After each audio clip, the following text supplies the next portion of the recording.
বন্ধুরা, দুপুরে রান্না নিয়ে চলে আসলাম। তো আজকে তো নিরামিষ সংক্রান্তি, আমরা নিরামিষ খাই। তো এখানে পটল ভাজবো, আর এখানে কাঁচকলা আছে, কাঁচকলা ভাজবো, আর আলু আর উচ্ছে, আর সোয়াবিন আলু তরকারি করবো। আর এখানে ডাল বসিয়ে দিয়েছি, ডাল ভেজে নিচ্ছি, টক ডাল হবে। এখানে আম কেটে নিয়েছি, দেখতেই পাচ্ছ। টক ডাল করবো। আর আমি এই সব ভাজাগুলোর মধ্যে হলুদ আর নুন মাখিয়ে নিয়েছি। ডাল ভাজা হয়ে গেছে, আমি নামিয়ে নিচ্ছি। আপনারা দেখছো ডাল সেদ্ধ হয়ে গেছে। এবার তেল দিয়ে দিচ্ছি কড়াইতে, শুকনো লঙ্কা দিয়ে দিচ্ছি সর্ষে। তো বন্ধুরা, ডাল হয়ে গেছে, নামিয়ে নিয়েছি। টক ডাল, দেখো টক ডাল আম দিয়ে।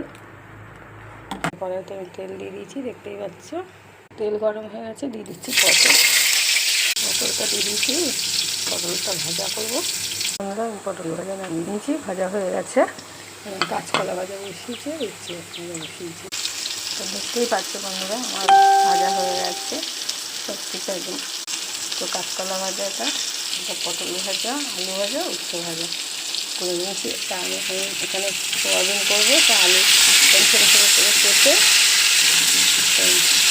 ভাজা করে নেবো।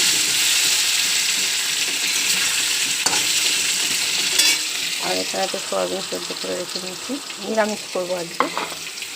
এখানে আদা, টমেটো বাটা আছে। এখানে আছে জিরের গুঁড়ো, ধনের গুঁড়ো, লঙ্কার গুঁড়ো, হলুদ গুঁড়ো। একটু জল দিয়ে গুলিয়ে রেখেছি, ভিজিয়ে রেখেছি আর কি। আমি এই আদা বাটা, টমেটো বাটাটা দিয়ে দিলাম। তো দিয়ে দিচ্ছি জিরে, ধনে, লঙ্কা, হলুদ গুঁড়ো দিয়ে দিলাম।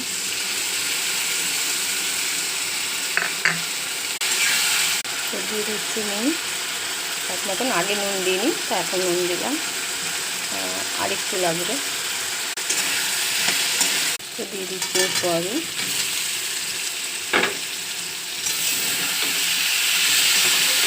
দিয়ে দিচ্ছি দই দিয়ে দিলাম। দিচ্ছি একটু চিনি। সোয়াবিন একটু চিনি না দিলে ভালো লাগে না, আমি দিলাম। তোমাদের যদি না ভালো লাগে দেবে না।